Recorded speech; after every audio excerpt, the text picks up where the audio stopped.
သက်ကြီးလေသမားကြီးတဦးဟာသူ့ရဲ့ကောက်ရိုးကိုယ်တောင်လေးကိုကြွက်အနေငယ်ခိုးဝင်သွားတာကိုသတိထားမိလိုက်ပါတယ်သူဟာလက်နက်တစ်ခုကိုဆွဲကင်ပြီးဘာတွေဖြစ်နေလဲဆိုတာသွားကြည့်တဲ့အခါမှာတော့အထက်ကမြင်ကွင်းကြောင့်လုံးဝကိုအံ့အားသင့်သွားခဲ့ရပါတယ်ရုတ်တရက်ဆိုသလိုကြက်တအုပ်ကသူ့ကိုအကွက်ကြကြဖွဲလိုက်ပူပေါင်းပြီးစတင်တိုက်ခိုက်ပါတော့တယ်ဒါဟာသူတို့ဘက်ကသတိပေးချက်တစ်ခုတသက်တာဖြစ်ပါတယ်ပိုပြီးအံ့ဩဖို့ကောင်းတာကအဲ့ဒီကြက်တွေဟာကရိယာတန်စာပလာတွေကိုပါကျွမ်းကျင်စွာအသုံးပြုတတ်နေကြပြီဆိုတာပါပဲအဆင့်မြင့်ကြက်နေနေရေးစနစ်နဲ့ဆုံးရှုံးမှုလယ်သမားကြီးချက်ခါအချိန်ဆွဲမနေတော့ပဲဒီကြက်တွေကိုရှင်းလင်းဖို့အတွက်ကြက်နေနေရေးကုမ္ပဏီတစ်ခုကိုချက်ချင်းဖုန်းဆက်ခေါ်လိုက်ပါတယ်သူဟာဤပညာမြင့်ကြက်ဖန်ကရိယာအစုံလင်းအတွက်ငွေကြေးမြောက်အများအကုန်ကြခံခဲ့ပြီးဤပညာရှင်ကလည်းဒီကရိယာကကြက်ပြဿနာကိုအမြင့်ပြတ်ဖြေရှင်းပေးနိုင်လိမ့်မယ်လို့အာမခံခဲ့ပါတယ်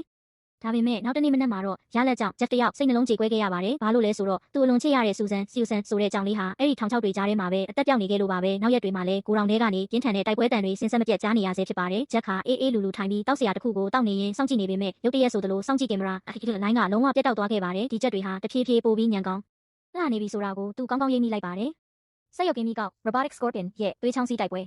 သူဟာအနေအရှိဆုံးအဆင့်မြင့်စက်ကရိယာကိုထပ်မံအဆင့်မြင့်တင်ဖို့ဆုံးဖြတ်လိုက်ပါတယ်။အရင်ထောင်ချောက်တွေနေရာမှာစက်ရုပ်ကင်းမီကောက်တကောင်နဲ့အစားထိုးလိုက်တာပါ။ဒီစက်ရုပ်ရဲ့ဘယ်ဘက်လက်သေးမှာညှက်ပလာပါပြီးညာဘက်မှာတော့အလွန်ထက်မြက်တဲ့ဓာတ်သွားပါရှိပါတယ်။ဒါတင်မကသေးပဲသူ့ရဲ့အမီးမှာလည်းအဖြတ်စွမ်းအပြင်လက်နက်တွေကိုတပ်ဆင်ထားပါသေးတယ်။စက်ရုပ်ကင်းမီကောက်ဟာအလုဆုံးတက်ဖို့ကိုရောင်ထဲကိုဝင်သွားခဲ့ပါတယ်။ခဏကြာမှာတော့စက်ရုပ်ဟာကြက်ကောင်းတစ်လုံးကိုဂျက်စီယူဆောင်လာပြခဲ့ပြီးအဲဒီနောက်မှာတော့ကြက်တွေအတွက်နေရဲကဘာကြီးစတင်ပါတော့တယ်။စက်ရုပ်ကင်းမီကောက်ဟာကြက်လောင်းတွေကိုတောင်လိုပုံပြရင်သူ့ရဲ့စွမ်းဆောင်ရည်ကိုတက်တည်ပြခဲ့ပါတယ်။ကိုရောင်ပြင်ကိုထွက်ပြေးဖို့စူးစမ်းတဲ့ကြက်တွေကိုလည်းတကောင်မှအလွတ်မပေးဘဲတက်ပစ်ခဲ့ပါတယ်။တိုက်ပွဲအလှည့်ပြောင်းနဲ့မမျှော်လင့်ထားတဲ့မိတ်ဆွေများ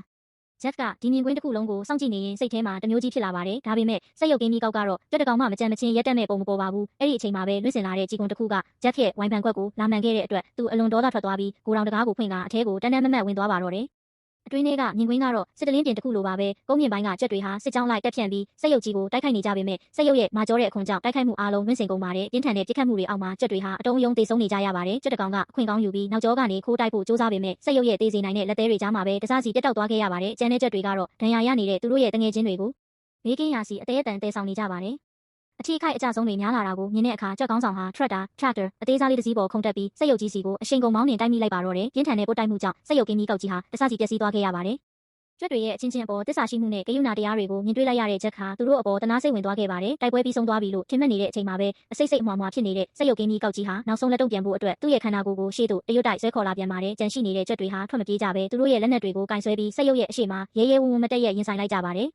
စက်ရုပ်ကြီးကနောက်ဆုံးစီရင်မဲ့ချက်ကိုပြင်ဆင်နေတော့မှာပဲဂျက်ကစက်ရုပ်ကိုတနက်နဲ့ပြစ်ခတ်ဖျက်ဆီးလိုက်ပါတော့တယ်တစ်ချိန်ကသူတို့ရဲ့ရန်သူဖြစ်ခဲ့တဲ့လူသားတစ်ယောက်ကသူတို့ကိုကယ်တင်ပေးခဲ့တာကိုကြက်တွေမြင်လိုက်ရတဲ့အခါကျေးဇူးတင်တဲ့အနေနဲ့ဂျက်ကိုလက်မထောင်တမ်ဂျပ်ပြခဲ့ကြပါတယ်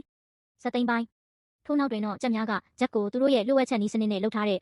red wine ကိုမြည်ဆန်းဖို့ဖိတ်ခေါ်ခဲ့ကြပြီးအတိတ်ကရန်ညိုးရန်စတွေအားလုံးကိုအပီးတိုင်ခွင့်လွှတ်ခဲ့ကြပါတယ်နေဝင်စည်းစာအချိန်လေးမှာတော့ဂျက်နဲ့ကြက်ကလေးတွေဟာတဦးနဲ့တဦးအပြန်အလှန်နားလည်မှုအပြည့်နဲ့အဟဇာတာဖြစ်စွာအတူတကွနေထိုင်သွားကြပါတော့တယ်